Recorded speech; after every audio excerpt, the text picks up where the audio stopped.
Thanks for joining me today. We're driving into a fantastic topic at the crossroads of communication, ethics, institutional power, and digital governance, strategic silence and amplification in crisis communication. We'll look at how institutions and platforms handle crisis, not just what they say, but also what they don't say, and which voices they choose to highlight. We'll kick things off by defining our main ideas, strategic silence and amplification, and then we'll explore how they work as intentional communication strategies often tied to political motivations. From there, we'll ground our discussion in crisis communication, examining traditional response models and why silence can often come off as risky or evasive. Next up, we'll take a look at different types of silence, like delaying, avoiding, and hiding. These categories help break down the reasons behind silence and the ethical issues that come with it. Then, we'll shift our focus to amplification and discuss how platforms and institutions promote certain voices, often backing dominant narratives while pushing others to the side. To make this more relatable, we'll dive into a case study from the COVID-19 pandemic where platforms had to juggle free speech with public safety. This example will show us how silence and amplification were used together and how those choices affected public trust. We'll also tackle some of the ethical challenges that come with these strategies. Silence can be both harmful and protective, while amplification can either empower people or take advantage of them. The tricky part is figuring out intent and impact, especially during a crisis when decisions have to be made quickly. As we go along, think about your own institutional setting. What gets amplified? What gets left out? How do these decisions shape how the public sees things? Accountability and overall care. Let's jump in. Silence isn't just about not saying anything. It can actually be a powerful way to communicate. That's a quote from Tarleton Gillespie, who dives into a platform governance and gets us thinking about how silence can be a tactical move, especially in tough situations. This presentation looks at how institutions and platforms play with both silence and amplification to shape what the public thinks, manage risk, and build or break trust. These choices aren't random. They're influenced by power dynamics that decide which voices gets heard and which ones are pushed down, and how certain narratives are framed as the truth. Silence can be protective, calculated, or just a way to avoid addressing tough issues. Amplification can lift up voices, but can also be used to manipulate depending on who's calling the shots. When it comes to crisis communication, these strategies often work together, and the ethical implications are significant. Given my background in mentoring and institutional critique, I'm particularly focused on how these strategies impact not just public trust, but also the emotional and relational sides of communication. Today, we'll break down these ideas, look at real world examples, and think about how we can respond in a thoughtful, ethical way. Strategic silence is all about choosing to hold back communication intentionally. This can be used to manage risk, shape stories, or buy some time before responding. Sometimes it shows restraint, but it can also suggest uncertainty or avoidance. On the flip side, we have amplification, which is about highlighting specific voices or messages on purpose. This can help establish authority, rally people together, or shift focus, whether that's lifting up marginalized voices or reinforcing those who already have power. Before diving into how silence and amplification play out in crisis communication, it's important to understand what they really mean, not just in a technical sense, but also in terms of ethics and politics. Starting with strategic silence, it's not just about not saying anything, it's a conscious choice to keep quiet. Organizations, leaders, and platforms often use silence to handle uncertainty, postpone accountability, or steal the narrative. Sometimes it's presented as being careful, waiting for the full story before saying anything. Other times, it's a way to dodge criticism or responsibility. While silence can provide some protection, it can also be complicity in the problem. Amplification, meanwhile, means intentionally boosting certain voices and messages. It can be a way to exert authority or get people moving, but it isn't always ethical. It really depends on who's doing the amplifying and whose voices are being highlighted or left out. For example, Platforms often amplify content using algorithms that prioritize engagement over accuracy or fairness, which can really impact public trust, especially in times of crisis. These two strategies, silence and amplification, often go hand in hand. A platform might keep quiet about how it moderates content while boosting official narratives. A university might highlight its diversity efforts while ignoring issues like labor exploitation. The space between what's said and what's left unsaid is where real power lies. As we think about these strategies going forward, it's essential to view them not just as communication tools, but as ethical choices. Who benefits from staying silent? Who gets hurt? And how do these choices shape how the public perceives things? The legitimacy of institutions and what we consider to be true.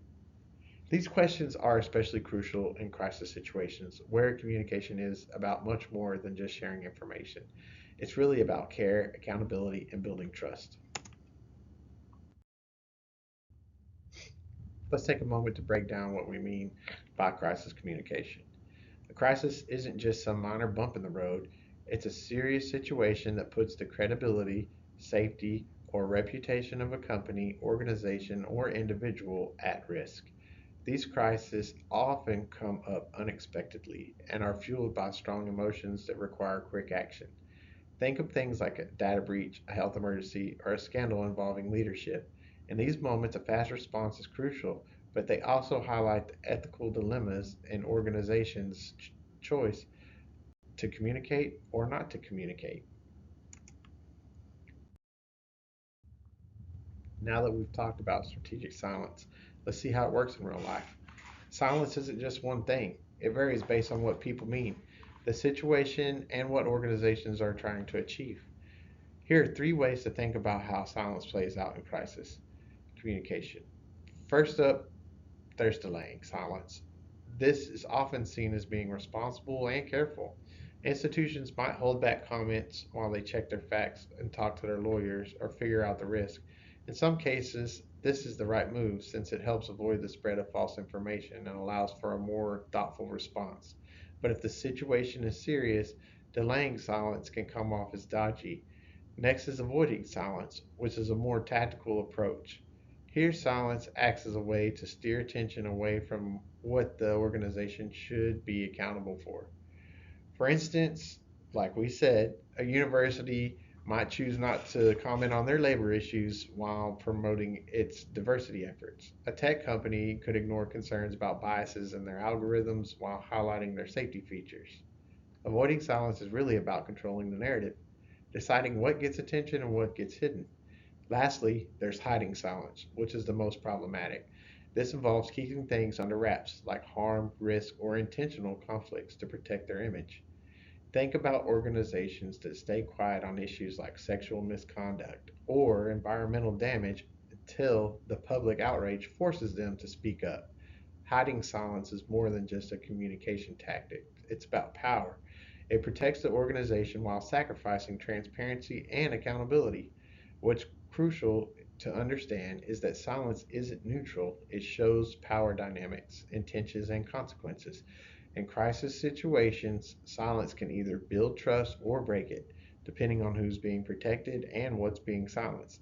As you think about this, consider how these types of silence pop up in your own environments. What kind of silence do you notice? What ethical dilemmas do they bring up? Let's switch from silence to amplification. Amplification is about giving certain voices or messages more attention, usually through social media or organizational channels. But just like silence, it's not a neutral thing. It's a choice that shows who's in power and what they want people to see. When a crisis hits, what gets amplified? Mostly, it's the official stories like statements from leaders or well crafted PR messages. Influencers and well known figures often get a boost too, especially if they're backing the main narrative. Platforms often tend to promote content that get people riled up or people want to share quickly. These choices really shape what everyone sees and believes. But there's a flip side. A lot of important voices get drowned out. Marginalized perspectives and thoughtful discussions often get pushed to the side. This happens not just because of traditional gatekeepers, but also because of how social media algorithms work. They tend to favor quick, catchy posts over more nuanced ones. Picture it like a stage with a spotlight. The center is bright, showcasing the amplified voices, while the edges are in the shadows, where other voices are trying to be heard but aren't as visible. In a crisis, ignoring these quieter voices can have serious consequences.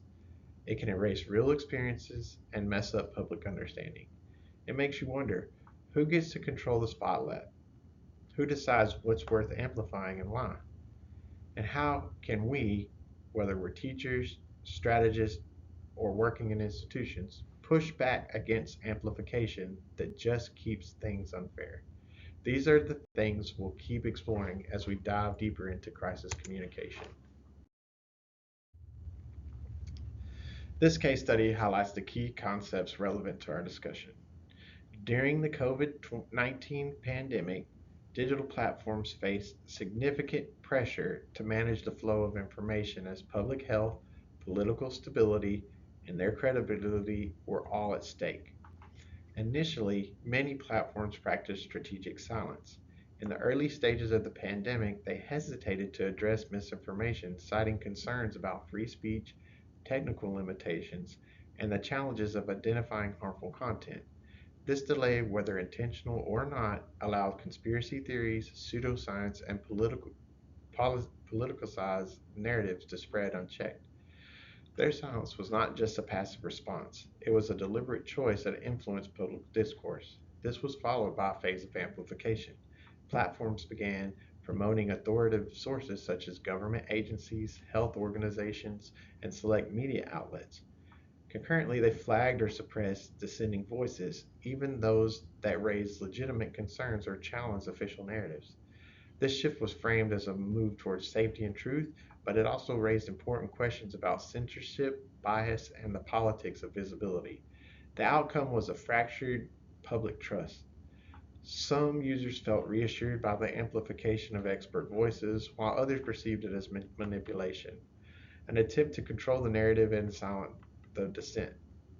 The tension between ensuring safety and respecting individual autonomy became a defining feature of the crisis response. This case illustrates the double edged nature of both silence and amplification. Platforms did not share information, they wielded power by making choices about who gets heard, when, where, and why. These choices had real consequences for how people understood the crisis, who they trusted, and how they acted. As we reflect on this, consider, what does responsible amplification look like? When is silence protective, and when does it become harmful? How can we hold institutions accountable for the communicative power they wield in crises, especially social media? This slide takes us to a tricky spot in crisis communication. Choosing between staying quiet or speaking up is more than just a tactical decision. It's about values. Depending on how we handle these choices, we can either show respect or twist things around. Let's start with silence as a harm. When institutions stay quiet in response to injustice, misinformation, or public pressure, that silence can hide the truth, stall justice, and protect those in power. Think about situations where silence protects leadership from facing consequences or avoids owning up to the systemic issues. In these cases, silence isn't just a lack of response, it's a form of violence. On the flip side, silence can also be a kind of care. It can shield vulnerable people, prevent things from getting worse, or create space for reflection. For instance, in settings that are trauma, silence may help avoid making survivors feel pain or respect the complexity of their experiences. The big question is intent. Is silence helping those affected or just trying to save face for the institution? Now let's talk about amplification. When done right, it can be a game changer. It can lift up marginalized voices, encourage accountability, and inspire collective efforts. We see this in grassroots movements, mutual age groups, and community stories where amplification acts as a tool for justice, but it can also be exploitative. Sometimes sensationalized traumas turn individuals into tokens or reinforces dominant narratives while pretending to be inclusive. Platforms may share stories just for attention, not out of care. Institutions may highlight diversity while ignoring the real structural issues. In these cases, amplification becomes a performative act, one that risks erasing the very people it claims to support. So the real ethical question isn't just about whether to speak up or stay quiet. It's about how and why we make these choices, who gains from it, who gets hurt, and what values are at play with these decisions. As we move forward, it's important to be mindful of these tensions. Silence and amplification are powerful tools, but they need to be used with integrity, especially in tough times. As we bring these ideas together, I want to share a way to think about responding ethically, one that encourages to reflect rather than just react.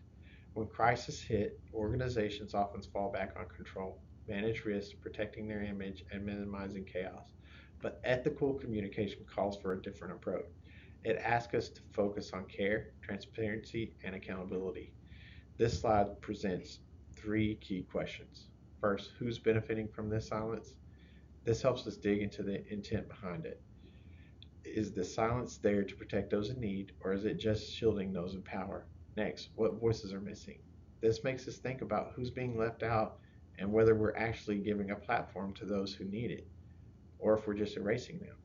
Lastly, what risks are being handled or ignored? Ethical communication means we have to be clear about the trade offs we're making, especially if it means pushing harm aside or keeping it hidden. Along with these questions, there are three guiding principles. Prioritize care over control, put transparency first, and amplify voices intentionally, not just for show. These aren't just lofty ideas, they're practical commitments. They encourage us to take our time, truly listen, and respond with honesty. This framework isn't flawless, but it's a good starting point. It's a way to hold ourselves and our organizations responsible, not just for our words, but for how we talk, when we choose to stay quiet, and how we shape what people understand.